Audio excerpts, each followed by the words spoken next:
Hello everyone, Commish K7 here with your Week 10 SRG Fantasy Football League update. A lot of close matches this week, so without further ado, let's get right to it. As I boot myself all the way in the corner, pop this up, and down I go. Alright, our first matchup this week was the Sniper's Edge Darkstalkers versus Parts Unknown the Secchi. Let's go right into the scores here as it loads. This one, the Darkstalkers took this one with a pretty solid victory, 127.5 to 82.7. See what went right for the Darkstalkers. Aaron Rodgers, after a few really good weeks, he's now had 2 bad weeks in a row, where he was only able to put up 8 points. He was only able to put up 8 points this week, while Aaron Jones took most of the scoring for this game. But good news is Christian McCaffrey's still doing good. The Rams defense had a great game. Keenan Allen actually met his expectations. DJ Moore with a 22-point game, and Ronald Jones, the spot pickup, coming in big with 22.6 points. It's enough to basically make up for the weakness that Aaron Rodgers showed this week, in addition to Jason Witten and Joey Sly not really meeting expectations. So this would have been a tough game no matter who he was facing. So let's see what happened with the Secchi. Mostly it was a pretty decent showing. Kyle Allen did well. John Brown did well. Odell Beckham Jr. actually put up decent scores. And Harrison Butker dropping 15 points. That was pretty impressive. But unfortunately, wasn't enough, and Darkstalkers took this one. Could the bench have done anything else? Not for Darkstalkers, but for the Secchi, Michael Gallup would have been a good choice. O.J. Howard put up a great score for, I think, the first or second time this season. And Larry Fitzgerald actually putting up a good score after a couple bad weeks. But the wide receivers that he did put up decent scores, so it wouldn't have really mattered much. And like I said, Darkstalkers took this one with a pretty solid 127.5 victory to 82.7. All right, up next, we have probably the highest combined score of the season with Greensburg Honor versus Team Brooks, with Greensburg pulling out the massive victory with 140 points to Team Brooks' 135.8. That's a heartbreaker, because I think that would have actually beaten all but 2 teams this week. That 135.8 was it was the third highest score of the week. Unfortunately, Greensburg's 140 was the second highest score of the week, and he was able to take this one with a nail biter of a victory. So let's see what went right for everybody. For Greensburg Honor, Derrick Henry had a game, 35 points. Steelers defense putting up a great score against the Rams. Devontae Adams coming back strong. Joe Mixon having a decent game. Tyler Boyd meeting expectations. Mason Crosby meeting expectations. And Mason Rudolph just going under expectations. So overall, the entire team's on fire lately, with the Greensburg Honor taking another win. So let's see what happened with the Brooksy here. Lamar Jackson dropping 40. Amari Cooper dropping 32. With a couple other players meeting expectations. But unfortunately, David Montgomery, the one player on his team that didn't really come to play, and had he met expectations, Brooks would have pulled this one off. Unfortunately, that's not the case. So Greensburg was able to take this one with a close victory. Anyone on the bench could have done better? Kyler Murray dropping 31 points, but did not beat the 40 that was started. Jack Doyle would have put up a better score than Hooper for Greensburg. Mecole Hardman would have been a little better than Chris Godwin, though not by much. So hopefully, so let's see what happens to Brooksy next week in regards to his score. But this week, unfortunately, the 135 was not enough, and Greensburg takes this one with 140 points.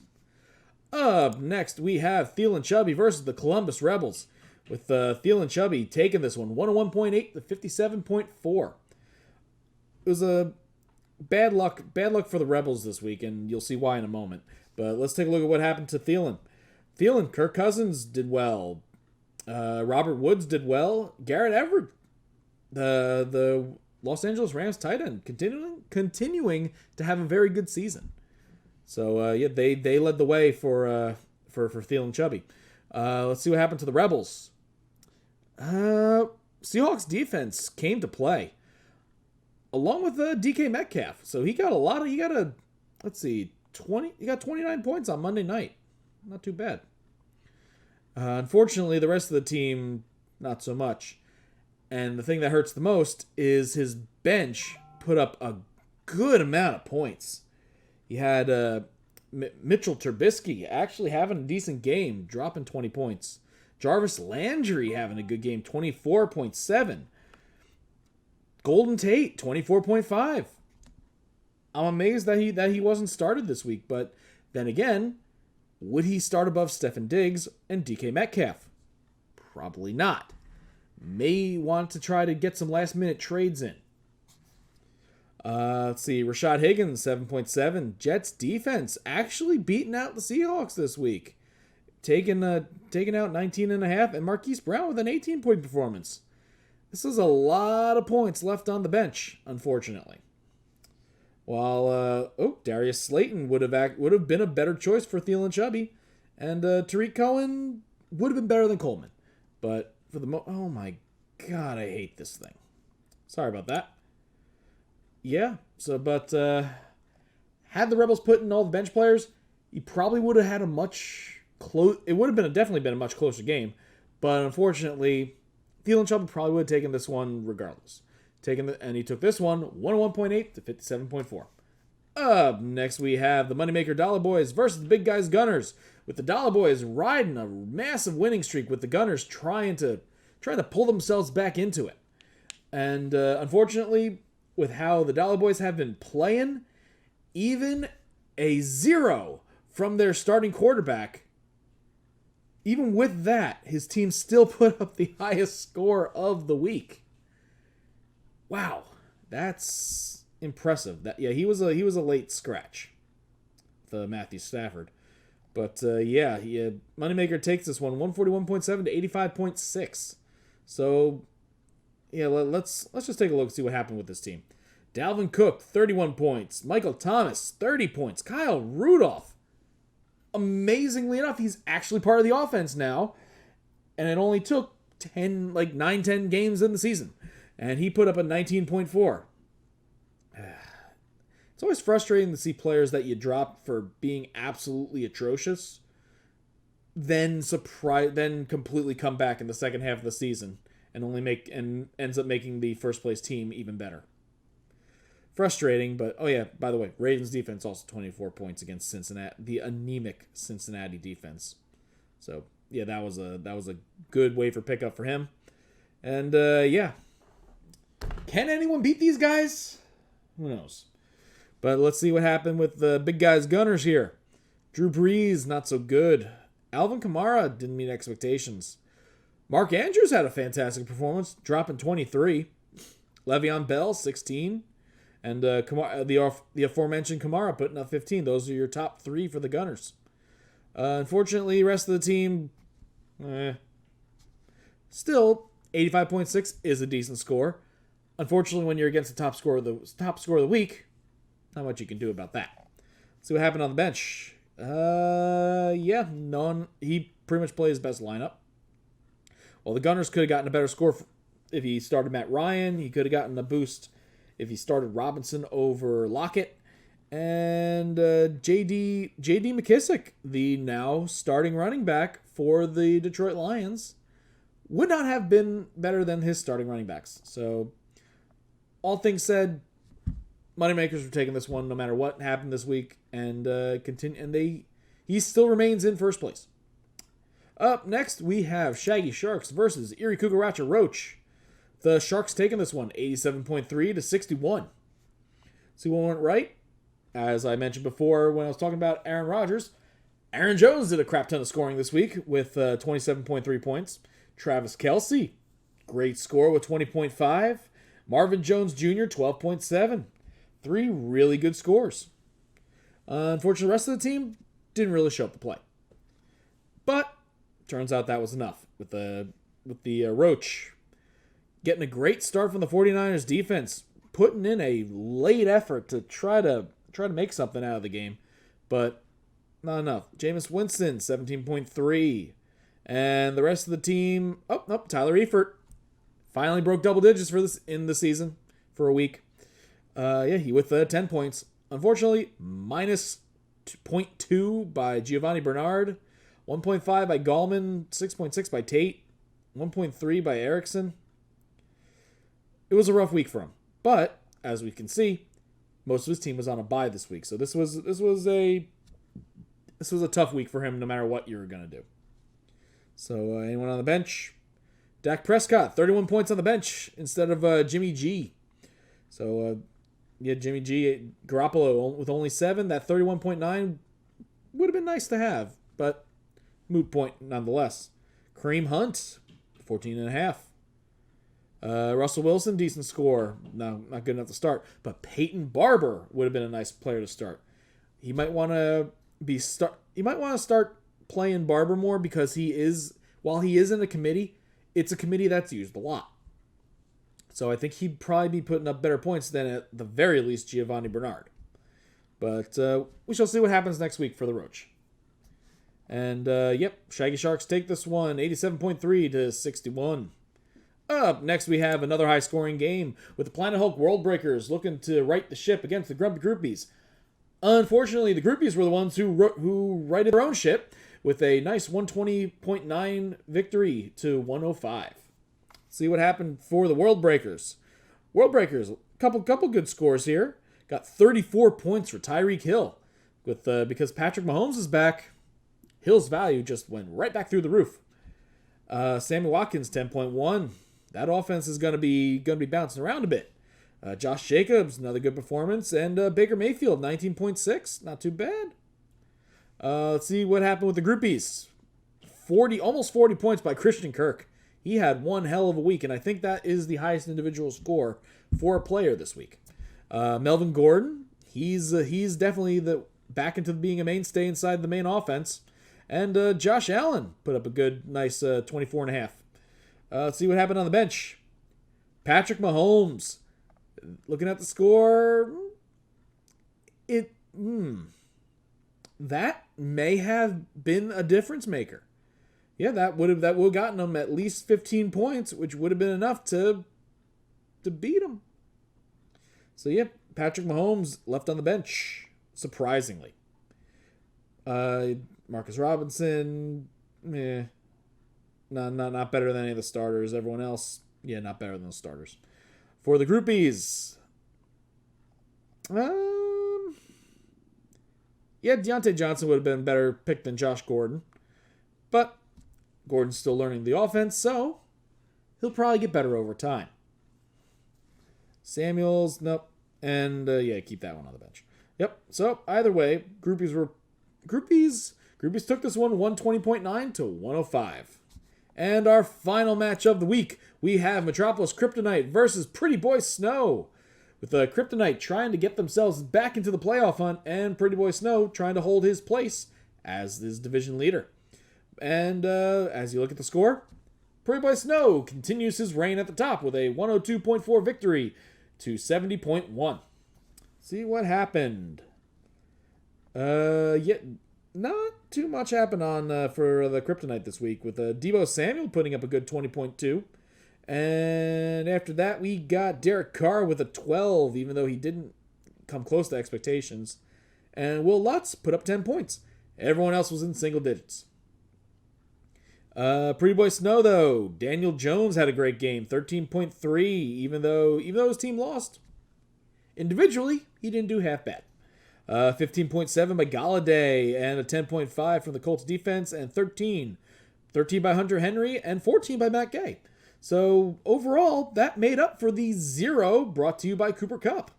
So even when he had bad luck with Kupp, the rest of the team filled up for that loss. And Pretty Boy Snow continues his run as probably the luckiest team in the league. So let's see what happened if anyone could have helped on the bench. Well, it looks like for Metropolis Kryptonite,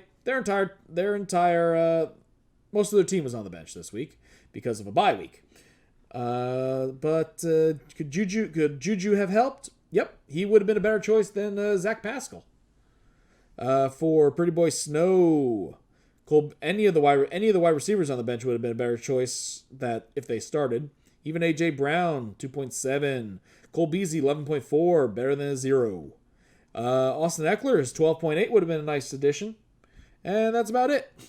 So, either way, Pretty Boy Snow takes this one 102.4 against the massive bye week of Metropolis Kryptonite.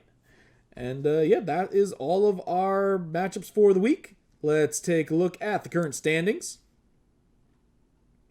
Current standings have, for the Rowdies, we didn't see too much movement.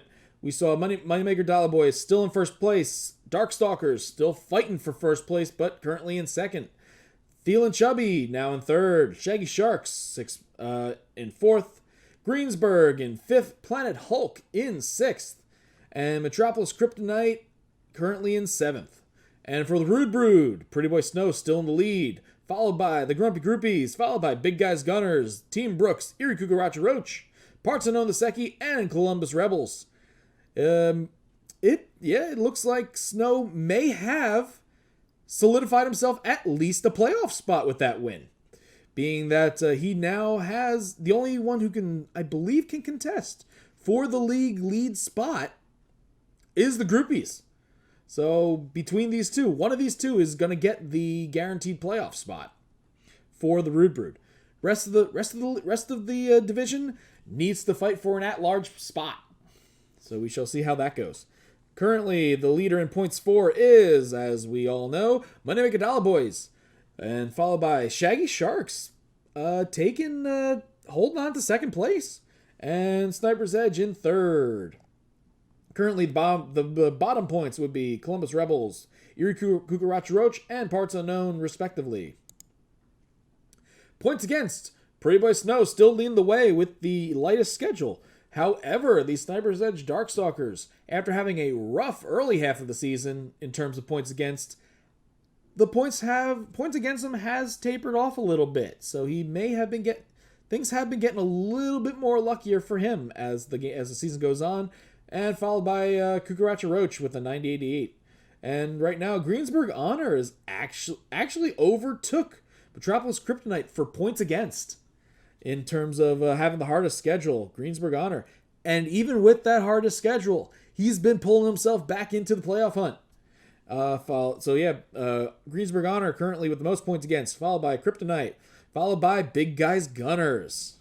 And there we go. Current streaks. Do we got any streaks? Yes. Moneymaker Dollar Boys currently have a 7-game win streak going on. Who will be the first to break it? Maybe he'll lose a streak in the playoffs. Who knows? Followed by Sniper's Edge and Greensburg, both with a 4-game win streak, and Grumpy Groupies with a 2-game win streak. Any losing streaks going on? Well, we got Parts Unknown the Secchi and Team Brooks, both with a 4-game losing streak going on. And after that, we got Columbus Rebels and Cucaracha Roach, both with a 3-game losing streak. So let's see. Maybe they'll be able to right the ship next week and make a final push towards the playoffs. Current move leader, Grumpy Groupies. And followed by Sniper's Edge, followed by the Gunners. Let's take a look at the projected playoff bracket.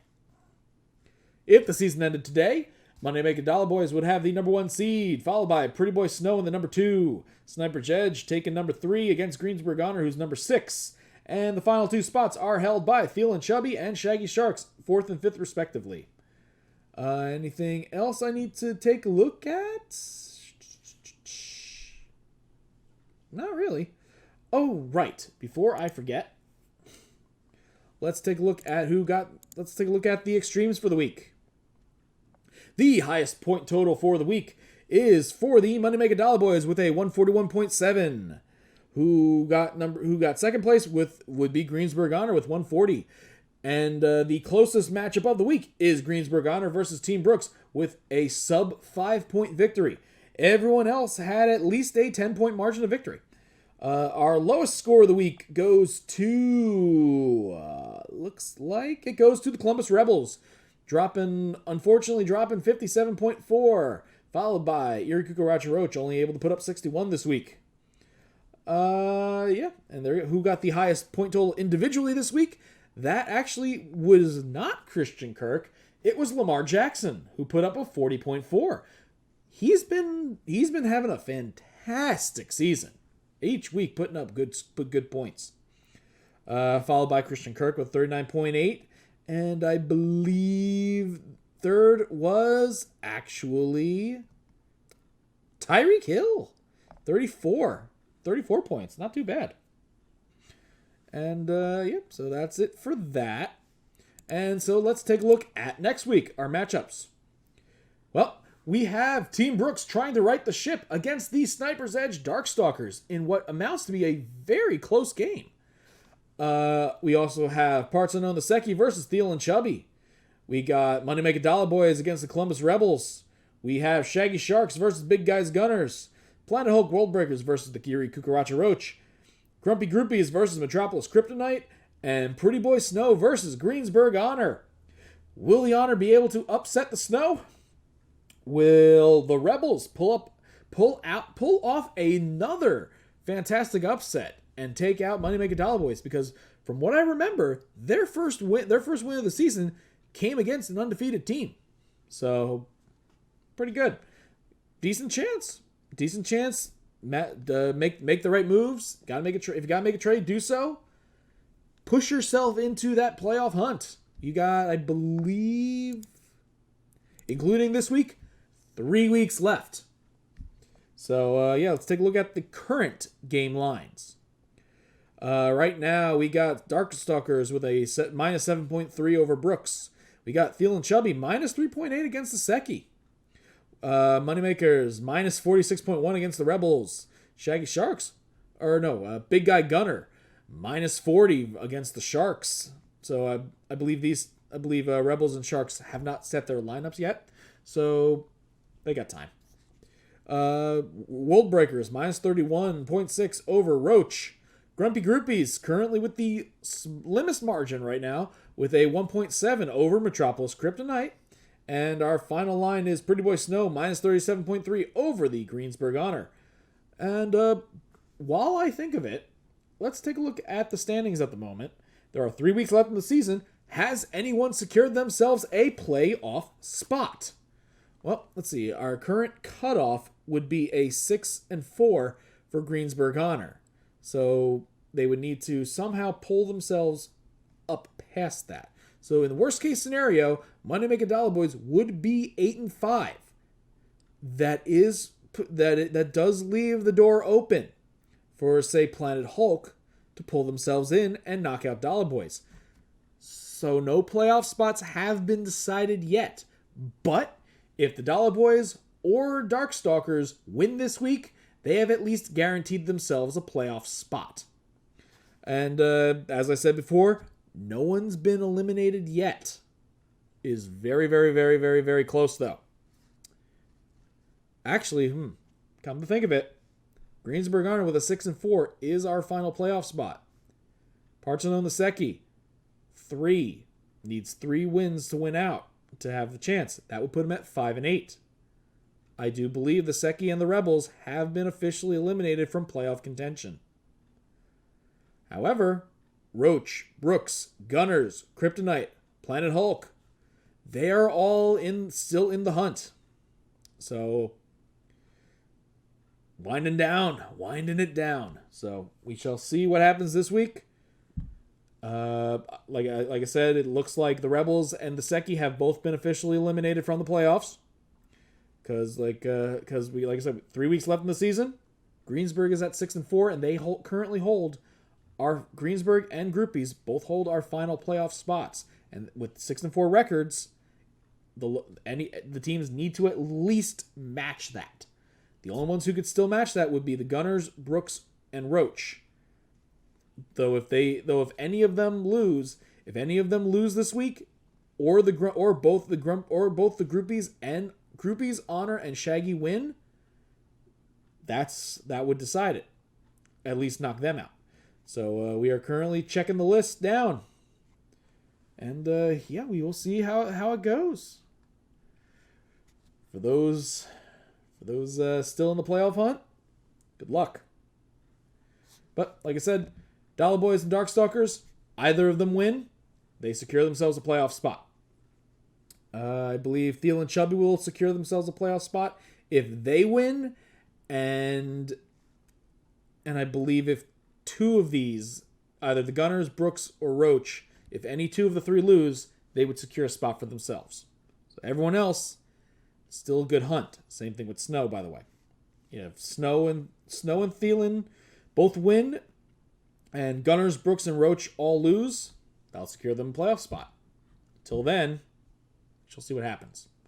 It's a very important week this week. Set your lineups, get them going. If you need to do a last-minute trade, I believe this is the trade deadline is coming up fast.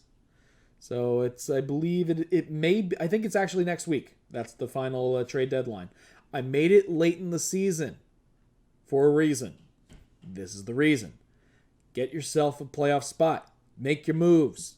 Do what you need to do. Stuff's on the line here. So don't go out with a whimper. Go out with a bang. Go out with a bang, and at the very least, if you make a trade, maybe you'll mix things up a bit. We'll see what happens. But as I said, current standings right here. Next week's looking interesting. For those who tuned in, thank you very much for watching. Hope to see you again next time. May the rolls ever be in your favor. Peace.